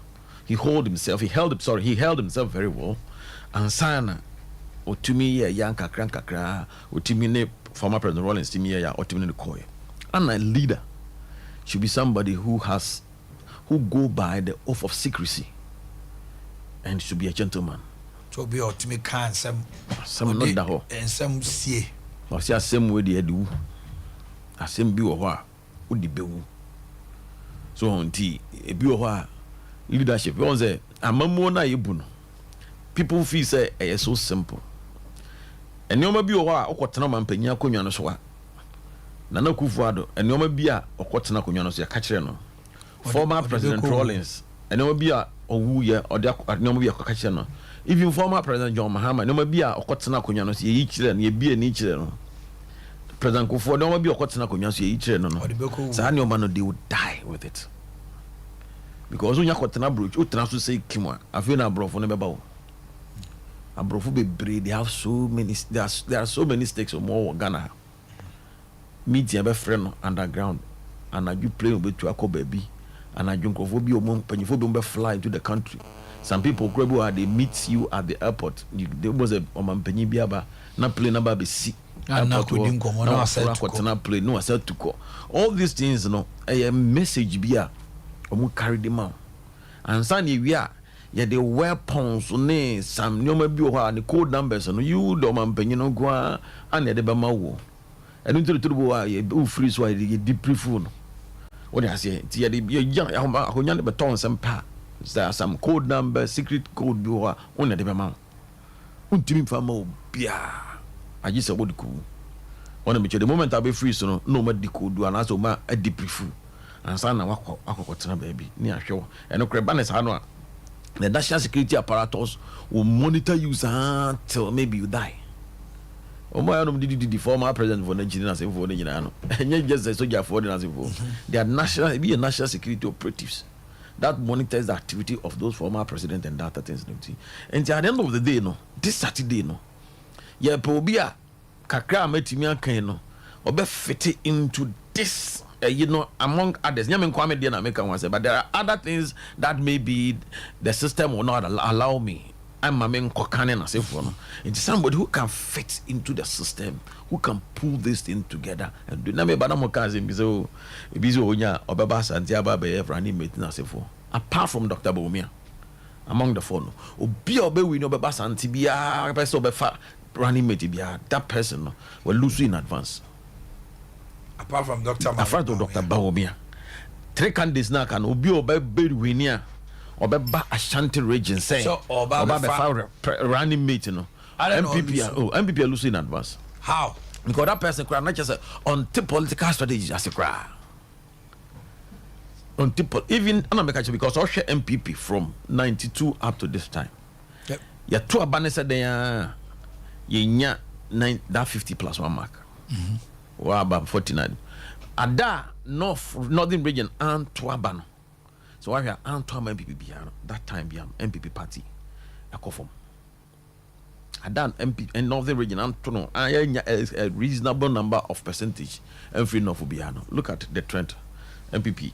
Boakye lose elections. And it definitely you can't come and say, oh yeah, I can't pair it. It can't. You need to go to the north. NDC the same. But NDC has NDC are pay account for you know that. What is that? Oh yeah. Yeah, why? Okay. Okay. No rolling. Why no? Yeah. A political party be anywhere. Say the 2 major political parties. Be no pay account for me and I say 2 people from the same tribe and I say the same. It is always a balanced thing. Say offer minority, you go and look for the majority ethnic group. Now that there is a majority ethnic group, you need minority to come and balance the thing. You go for what she Ghana in a way be say Bakufo to me nija Bakufo. Yes, Anka de Bianca a portion of Ghana. Bawumia is the only person among the 4. Among the 4 or Winia. Or Bashanti any problem. Debbie. Apart from that, Mummy and San Yina, the baby no Bashanti Biano, it won't be a good mix for us. At any way, Ashanti. Akotoya Asante and Kennedy Central. Yes. And I'm still Omubia, and apart from Dr. Bawumia. Can that also hold for the delegates in Ashanti region to also vote for Bawumia because they know that if Bawumia wins, they will get a running mate from Ashanti region? Can that dynamics also work for Bawumia? Politics is about strategy. Politics is about strategy. So running mate. One was Barack Obama, no free majority group in America. Yeah. we ka America krana ka America ofri Kenya so we share obi say Joe Biden baby ana ne papa no waye Democrat party na go do and even Joe Biden can investment in it the number of times are not contested for presidential aspirant not go by 7 times in the American history the democratic history okwano bu okro timi ko okosese anu asa twene no yi ni ho afrim so but when the system came it is not about a tradition in asefo it will be a say open political power on the sometimes you terminate your tradition a bit you put the tradition on hold strategize get political power you can go and pick up your tradition and go ahead with it them can say it drew baby no not Democrats no more share ubia or pure American ne papa mo nim Democratic Party ni mo but when they saw say certain Barack Obama is winning. Now, the way now America for no Bush for na G Republicans na no mu hiya said there should be a different thing. So we for be ni Bruni be of free Kenya, your friend Barack Obama. Anu mu de si ho. Anu mu fa Democrat ni pa pure penyina wache wo to say Joe Biden. Anu mu ko tanachi. Into mu ko ye no apeno. They were able to get the minority group, that is the black community and other Mexicans and the other Mex reason at the buy for nya omu edipiti omu. If you say the Democrats for they did another strategy. It drew say Obama ekono na omu yene for female leader Hillary. Anu ko fa ne by Hillary won, but so tie e kira sema CIA for ne omu ye na it was skewed by the Russian. Omu ko support to Trump omu DBT no. But was Trump so by no pure American. Now straight to America, only American Africa confirm bianya because they saw said the Americans thought say Obama buy no or be pia American system not to change Africa mix America maybe yes yeah or pia American system not to change Africa mix but the American wanted to get hold of it. So this guy Trump was just talking purely American. No, I could see barrier no I say. So the Hispanics joined. Don't tell us no say we don't see no America. Them people be also a very good American. It's why we are quite Democrats for no. Omun crofo mu twu mu ti no mu ye nipa best almost 8 to 10 but sata na Joe Biden in bina no the moment omun ye search no who say Joe Biden can fit the system pe no Joe Biden declare about 6 of them step down ne boa and sana Joe Biden buy obeji 2 million the man so politics no dynamics of the time. So and you think the dynamics of the time is Baumia because of what transpired from 2007 up to date. Or from 2007, you know, about me, I started to say your mama is an incompetent person. It's you this and do that, no. And your mama, His Excellency, Equa Nikromo, or Busayana, as a monk, Sanjera Monana. Then people, dear, Yadi Umbama, Baumia, dear Nimuda, and just maybe dear, we are at the mamma. Or the Mopa Moya Baumia, made the Jumanesa. And John, Excellency, your mama, no, why you're very consistent with that statement now up to now. And I know the BT MPP were not from. Say MPP for no, they will never allow the Northerners to lead the MPP because MPP are for party, MPP is Zongo for party, MPP a Muslim for party, MP Muslim sorry, MPP are for party, Mumpe Zongo for Mumpe Northerners or Mumpe Muslims. That is a campaign of the NDC. They be NDC. But now no, the moment say MPP got to Banaba or Miabase Kimoa, all the campaign NDC for any about. Yempe Northerners asem, Yempe Zongo for asem, Yempe Muslim asem ni nyina. But homia personality alone, can because all your Muslim are unye Muslims in about homia. Because even your Muhammad is not a Muslim. So I in Zongo niya, unye Zongo ni saying about homia, mumuni about homia, but unye Zongo ni saying no. So until there are some things who are naturally the candidates alone. Emma, sir. Or despair that propaganda. All right, hold it there. I'll come back to you. Mamin call honorable. Say what about your Mamadi? Do you see? Everything looks like Baumia will win. Yeah. And the candidate Baumia, with this okay, demystifying that notion. Say Amoya can for Northern Party. Omum Tuabama, Momodia Monshena, and they Omako Tuabama. Zongo community, you won. I think Pechi, Echiro Kwan MPP winning here. Pechi Zongo. All the Zongo communities in Ghana, you won. Now, will the Zongos see Baumia as their own? Will the Muslims see that as their own? And Hamo. because majority of your votes come from there. Mamintiu. The ATN is a nipa bebree omo enti asie said the air and cramufo to mine the entire Zongo for to mine. Na me pese me chire nipa bimu. Okay. The di kind say ye te party no ye di Zongo for ne te. Zongo party ne ye no me te. Fi say ye former ye fair general secretary ne fe ne Hudu Yaya. Hudu. Alaji Hudu Yaya. Yes. And na ye first co-chairman ne fe ne Yusufu Ali. Ntinkremofo no ene Zongo fo no nim se omo party ene NDC. Nye se ye koti party no ne ye de omo beka. Na yen ye gidi se party ye no omo atie no nye nne ene obi ebese so omo adwene se mo party ya ye ne mo tie no mfrim. Se obi fi se nkramofo ho hia, obi fi se Zongo fo ho hia.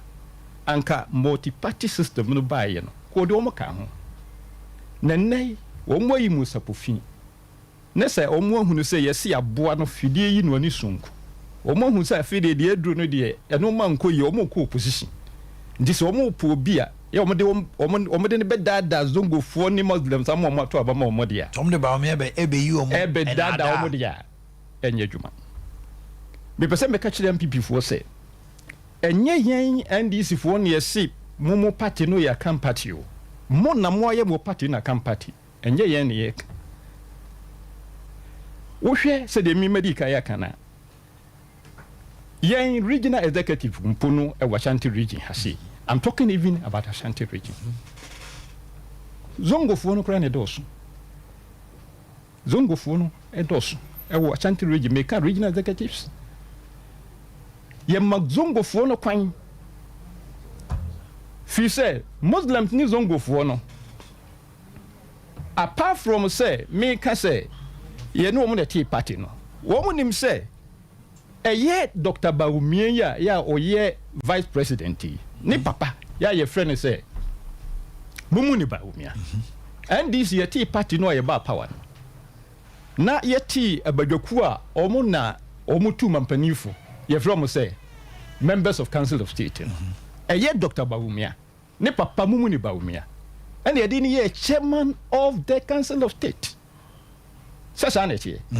Enti ba umia kura na wote se me a ya me wo lively conscience anka me kura no obi wo se obi wo ho a bibi kitu abi obedwene ho sa wo se ade we de me ya ebe ha me anka ba me den se me ko MPP se me ko frempon a na me ba umia anka ba den se me ja NDC ho na mako MPP but e bia ono ne conscience no ne tibua no nti se me so wona adwene the fact yes oh se me se na me ka no se ne tibua no nti se me de sa wo hwe se de NDC aboa wo ne wo papa ene obusuafo akoduro na fei prekope wo se yo bibi nti me de me post na me penti me pe vice president me pe president nti me yaw mako e bia me se anka be meeting Alajete has his son Gabriel Jete na Alajete NDC MPP chairman ke speaker so na ne buy NDC okay so enti no nya no nko a ya nwom a ya yedi kai to ye na nampadu side ma NDC ani yedi na ma na yedi campaign o kai sa anyom no meku kezo lema enyom no ya uza anyom ensema ye umu no mintimi nkekani nyina but so kai a na nampadu na to ye meku kezo lema na chese de yedi ne yepe chiniye ede ne yepe chiniye eno na chese NDC no ye ni Zongo fo ne ti enti Zongo fo no omo hini omo nim so omo dia na nya no nko ha ene mo omo de ka bibie maka se ye di Zongo ni o enye MPP omo de hwan ne kokoye chairman of council of state omo de obi fufuro onye Zongo ni ye de Zongo ni ne kokoye samosi ba umia ye Zongo ni a ne papa esusu ye Zongo ni won ye de ne kokoye chairman of the council of state MPP for man for na enye ye ne ye kasa mo party ne ya kan party ne mo na mama ye na kan party ye ma Zongo fo no hu se omo hu hia enye no nko a ye na ye ma Zongo fo no hu se omo hu hia enti Islamic Education Unit ye ma no agingira kane no na e makaranta na afi so bi hu se school bi e nkramofo school a aban sanim NDC for ne man kramofo de sua ejina ye e man ni nyina so ye ne di Islamic education unity ba nya MPPA ye ne adwene kramofo ne Zongofo ngomasua ho ene mo Islamic education unit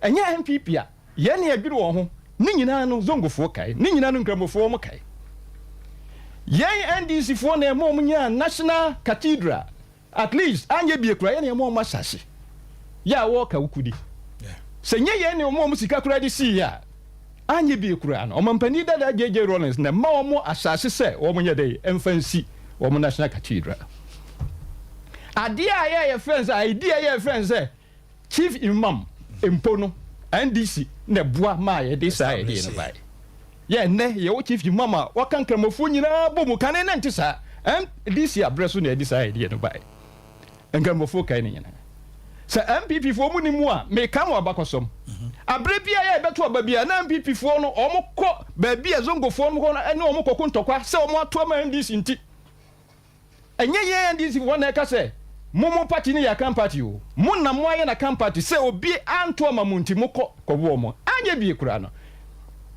in 2008 ya to aba second round omukọ afijasi kuma Zongo ene Zongo fo no kokon omukọ gabin Zongo ene Zongo fo no kokon sa adenti no mwato ma NDC ya win elections yen na ye party ni me na kan party na sebo na moaye ene sebo pe bibia ka mo nka na mu nke Zongo fo mo mpo mo chew si aye mo bone ene kotogye gufom bone aye mo bia kan he no ye to aba na emba yi omo dig ma ya fi kokrom edwemu a na manfo atwetwe ma ya fi ne se mo na mo to aba ma NDC aba eno no na propaganda. It was Alex said a lot of those things were not true. One why you say propaganda, but na ya sempa. A man eka e compliment ya to aba 1996. Na me DC wo mampon. Na me watch my obadwuma. Na ni abre no okasa. Na me see etia de basem. No se me ba no boys ya omo gira ekwa ho no omo didi matem. Say adenti na me makwa to aba ade ma NDC nam say ade na to aba de man di no se na wokura woni ba bia me to aba de koye na mo sabi me ye pepe ni nti ye didi matem say makoto aba de ma NDC anya no nko a say yes ye statistics a abra ye be tro din bia no nipa dodo a ye mo mo tro din ye challenge wo mo nyina ye pepe for enso MPP for na ye sa de no. Really? Oh, yes. What's your proof? Me prove ni say me gina ho omo am ba twiro din me prove no me gina ho say ye twiro din a enipa e be challenge omo pa sa na o ma we say no kan hu hia sem na o ma yen party for and then na wa ma so ati one nko so na mo nya investigation na mo nya research na mo hu say nipa ye challenge o ni nyina ye no na cans enipa ye challenge o me ye twiro din ye challenge o Ashanti region ha elsewhere omo ye no na cans omo nye Ashanti for na ye challenge won kese omo nya kanfo na Ashanti for but kanfo na ye challenge won kese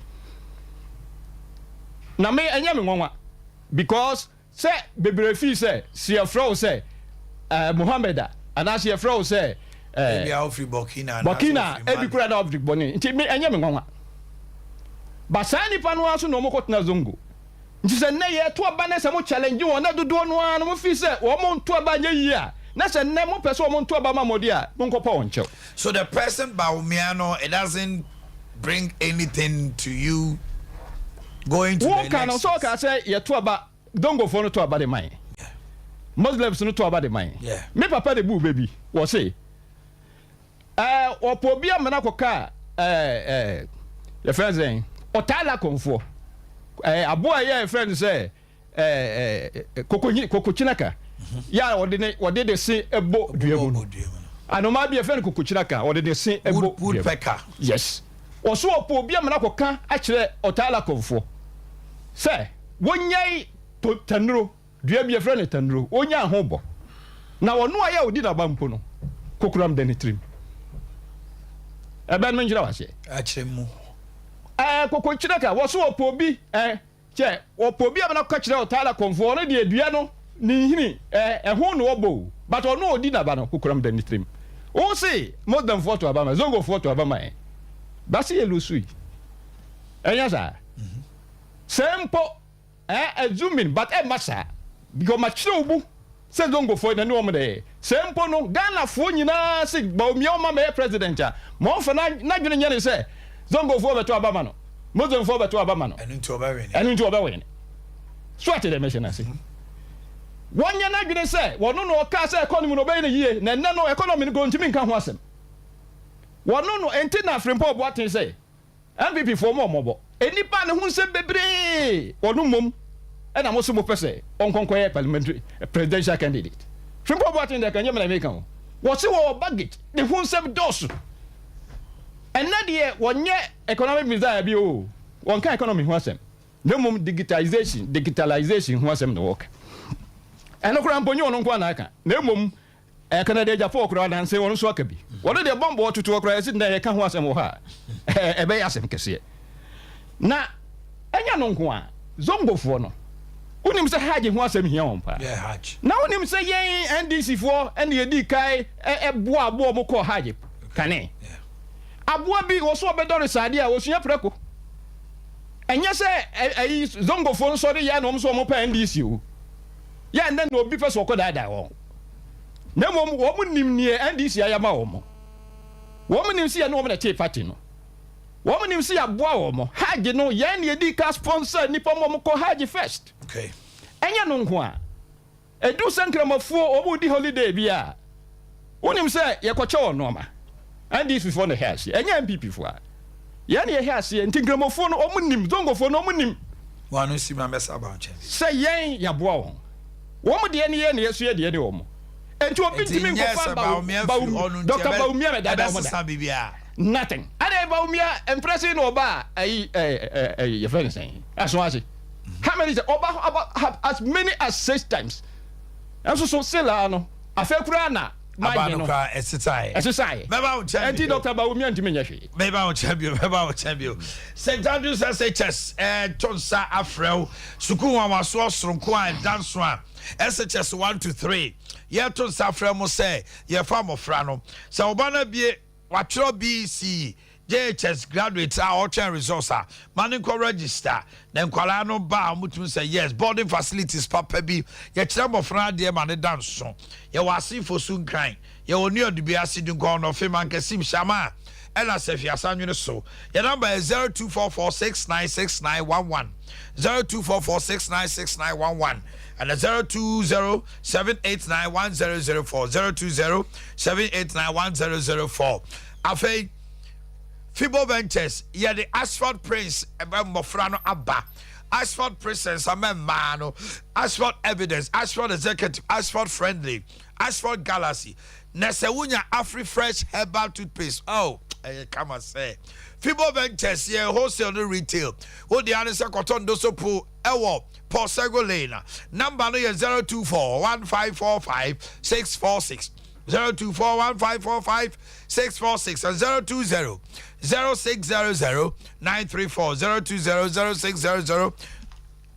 934 pre-care precursor powder no ane se wanya bie emema immune system agina wakuma ne ha obeba form wakuma ball peri onsa no night me tititi oba ebia awo bre no ananyi sen wunyi sen ye afa yesu moja so ate o cholesterol se wo soro wanya high blood pressure and sugar uhia care precursor powder obo heba clinic wado ato adumanu dani heba apidank misini KNG nyina no ubenya bi number is 0249761508 0249761508 na precursor precare no bibia koso ama kama afei Canberra International School ye jemofra every crèche e de akopim KG2 ukopiem Canberra na bon success school down so na o share spacious playground kwala di agro toys ahodo egu o say dewa afei LED screens e de chere mofra ya de ye was sick bay so e be hwe mofra no afei ye monitor o mo with CCTV camera teacher for e chere de e wo chronom kwapra ye ben wisdom kwapra himfie hwa 0240693720 0240693720 Herbasol Company Yeah, the herbasol capsules aba. Bema uso mwa ukobo mpaso anu ejim. Uni atenka. Untimi mo number one paso. Low sperm count abofrano. Wase kankwala ne pie so emba. Na unya pre-care. Herbasol cream no. Unya herbasol creamer. Na premature ejaculation away. Esa improve stamina ma bema timbo atuma. Yeah, the Ekoba Mao mixture aba. For tiredness, weakness, and headache, malaria, debano, ebetu asye. One say Alaba, Zongo hine I feature on my Baba Compound, Efie wa Abu and can you Fadama and Amadina Zongo Junction 0244 634 024 0244 634 024 0548 666 600 0548 666 600 Herbasol Company Limited. Near Queer Nimano no. Dr. Mensa was so bano. Obiba anase wa this year. The abeto John say on num nu bone or num san near de ye will dry the canoa. And one say what Jaris as a drew swaka home. Okosadi mara na man koso. Dr. Mensa memo dre jari I'll be sorry. Samen Gretman herbal powder and my adrenimote and into Emma Unya high retentive memory. Kochi. Any Guinness step wouldn't share anymore. Jada copim fiada non son copim no num. Memory that no son copim no me and sa. So call Dr. Mensa. Not to say I are a Sefie Kekena Wako Pino 0245 958 768 0245 958 768 and 0271 173 551 0271 173 551 Kennedy Digital Satellite, a home appliance there. Set TVs from 17 inches to 75. Your double TV screener, a top from a boho crana off our dear, tabletop fridges, double door, chest freezers, deep freezers, air conditioners, fufu pounding machines, sewing machine, home industrial machines, popcorn machine, your laptops, microwave, kettle, blenders, iron. Nini nada. So you controller and accountant general. Upero namwa. Now you jumenia. What the answer bomodina? So de wakati abefa honomo na waba. You better to kakranka crabra Virginia man the OPBA. Kokrobite Junction, Wager, Old Barrier, traffic light na sing crime. Kumasi, Family Plaza, first floor, Ben Boss FM. And our Dome House so patasi, first floor, Ben Depo 0244 3851 0244 385128. Other 40 man pay Sompa chede. As for radio shira Sompa. Or the home betna. And to say a castle patch idea near my watch a wa. But so quite then I know how no a man near Dawson. I don't see a new pet D was sassy at Chedia way home and Traffic. Wow, so super so ya toye. We all see Kabia 20 Ghana, 50 Ghana, 100 Ghana.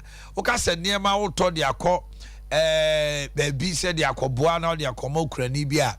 Ayo say, sir, yes, if I be kind, the only Nayan Kamum. Nayan to me and your man in your fair. And Kranza Forbeko GCB building. Kranza Sompa. Sunyan Sunyan night market. Kumasi Aswami no motel here. And to ma and one and more sardine geisha milk milo near my would do be idea, you know. Samre ya Ukwada and I share registration. I say November 1st. Na 21st December ya chedia number. Na Momo number no is 0598 559802 0598 559802. Edini beba Terra One Media. Terra One Media. Na bibia ede akoso kama ede amount Terra One Media. Na bibia akoso kama ede amount. Afei mame emfa onko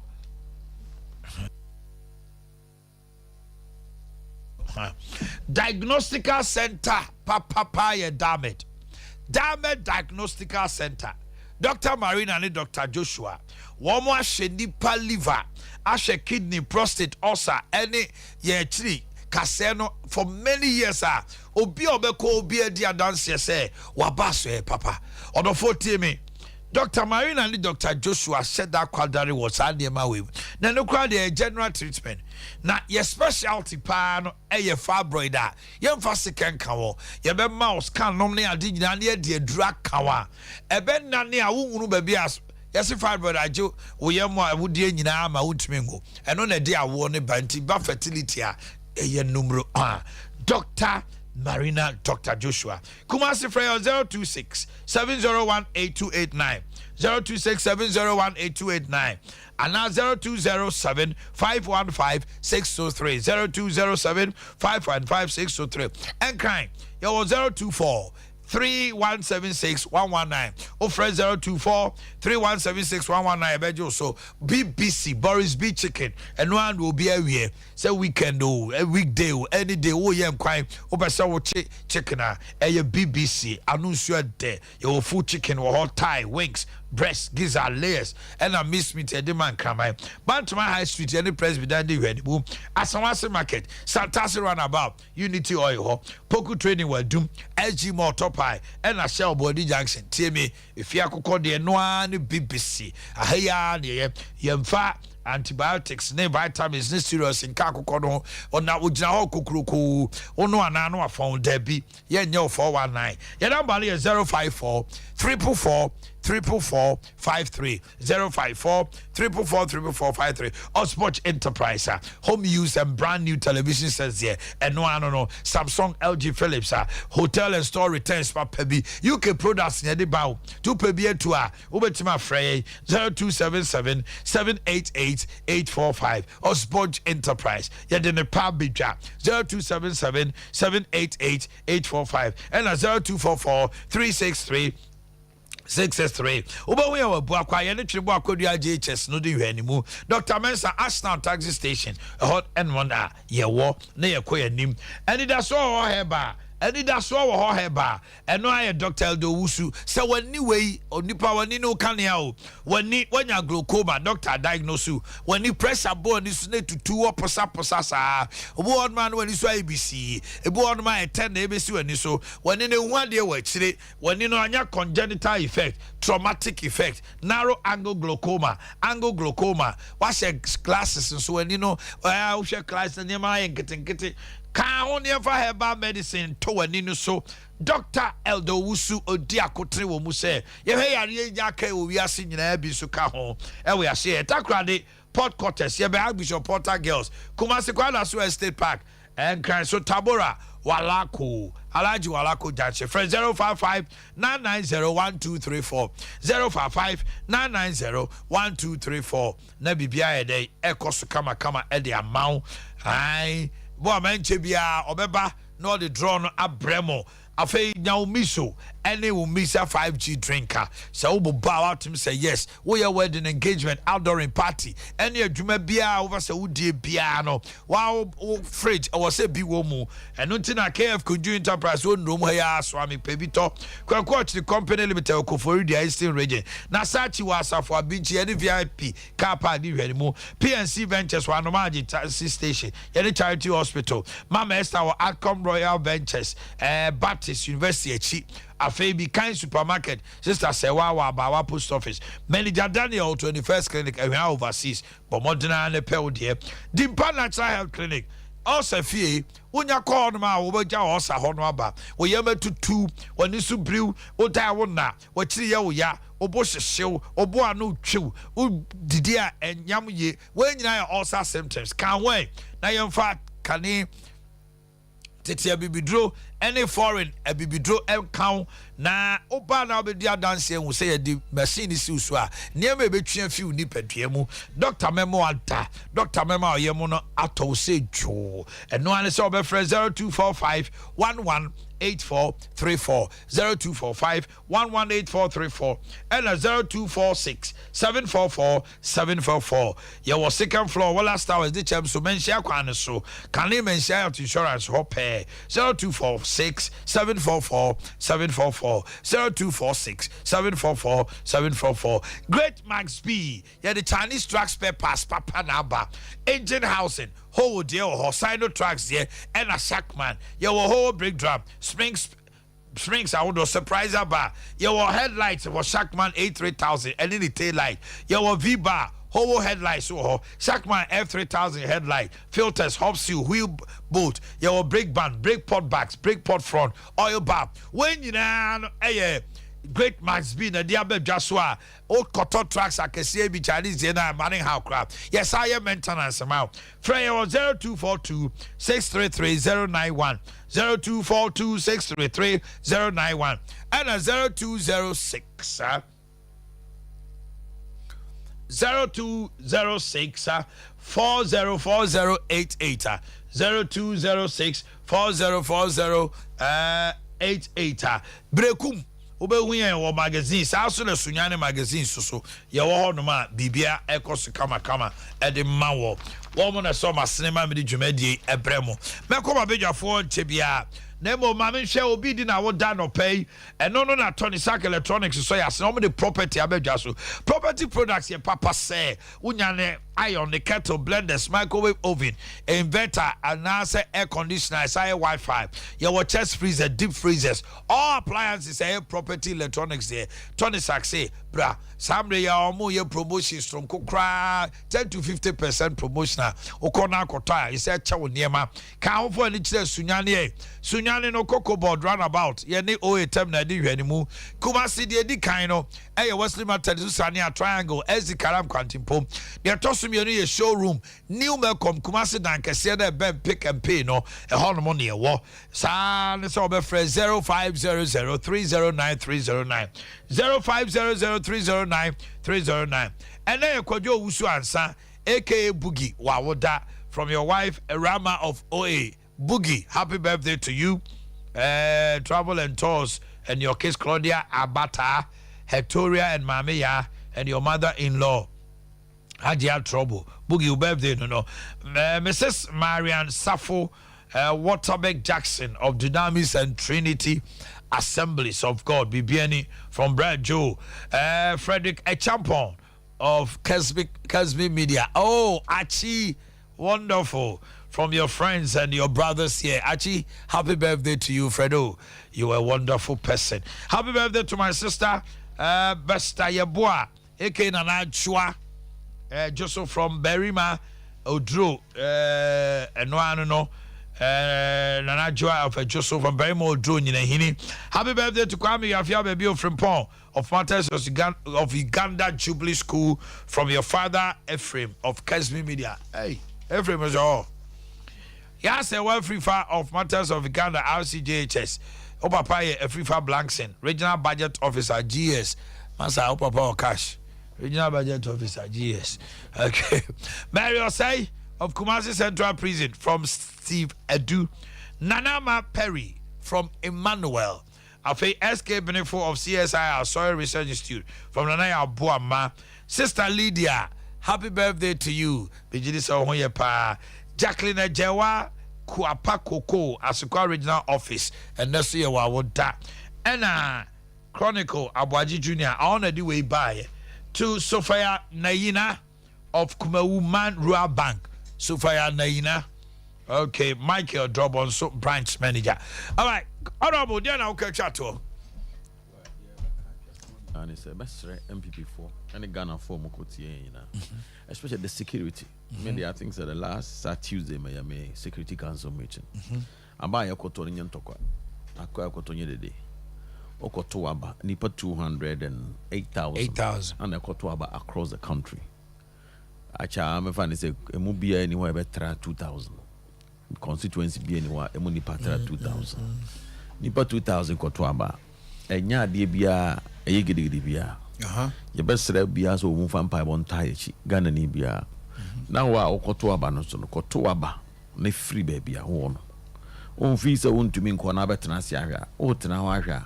Meant now cover problem and from my polling station because, as I said, no mere media at my municipal. I've talked about it at the Security Council. So be about now, baby, and assume your baby, then assume your baby ha. Or man assume you are young family so okay. Maybe behind your teeth. But let me congratulate you. I saw it. Say 20, the whole Ghana, district and municipal, top 20. Okay. Yes, papa. What the good governance, discipline, and non-corrupt practices. Yabodi. Yeah. Top 20. And I'm the only municipal, and I said only assembly in Ashanti region. The only assembly. Yeah. I'll do first. Yeah. Aye. Why are they papa? Yentimi amfa ketashe pro ye ni bibi basa for you. Canadi. Asokare man ponye easy place. Nyame o. Me papa why are they pa? But share for so bro. Omanhene, when we get to the bridge, I will cross it. Share for so bro. A return of the mark. I'm telling you. Share for see they want him to come back. Now me the return of the mark. All right, honorable Babintil Sudafe, more to a banner and neck, a being, I also to say, Ransford, so, you be released a event David Chan. I went on my friend David Chano. Oh, I'm okay, David Chan, me, Woody Backrow, Mr. Williams. And who's watching David Chan now too? I don't know about Babintil find out where stuff. Why are they? He's done so well. He's done so well. He's done so well. He's done so well. Yes. What's my handle situation like that? You know why are they? So the Biameka, they say politician and then near on Kasabi Bray. Politician, the only dear term, politician, near or moderate, or any politician. They see what yes, politics no be ache. But that's it. And ne wa hobra see ya o de adwuma. But na me bube say I onwam kesebriku ata. You know, I would man no me bu din no but rather no onwam kesebriku ata.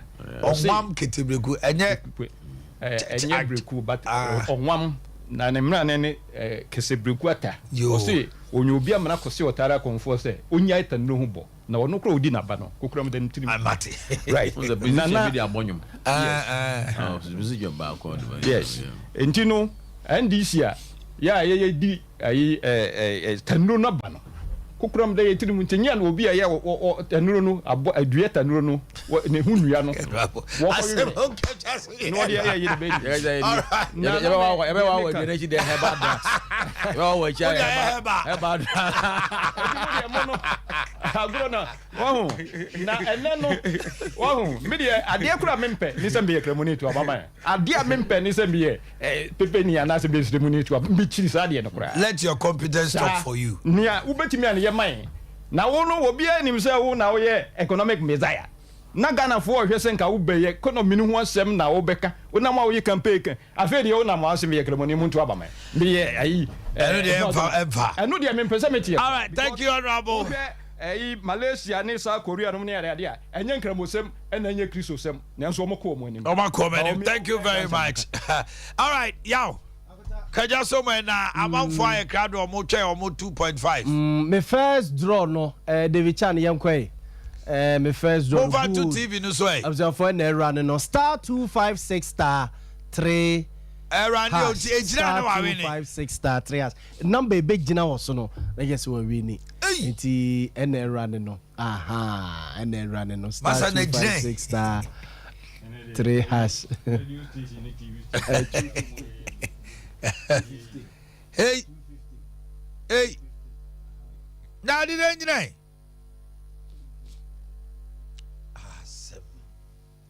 what's going you know a dozen and I'm for so say ya they say I no mo di besi ani ofia pa ka say okay hey what's going you know I didn't see what you know.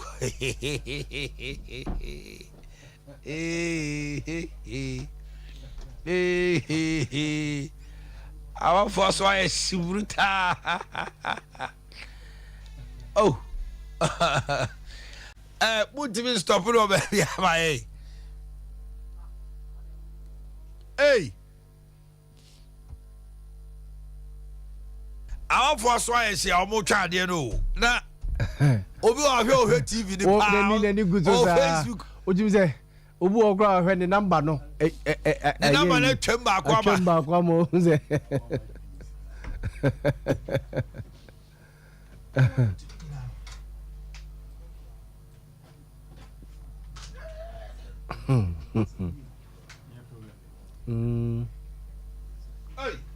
Hey. I want for so I see. Chenya squad go up and man yen sa.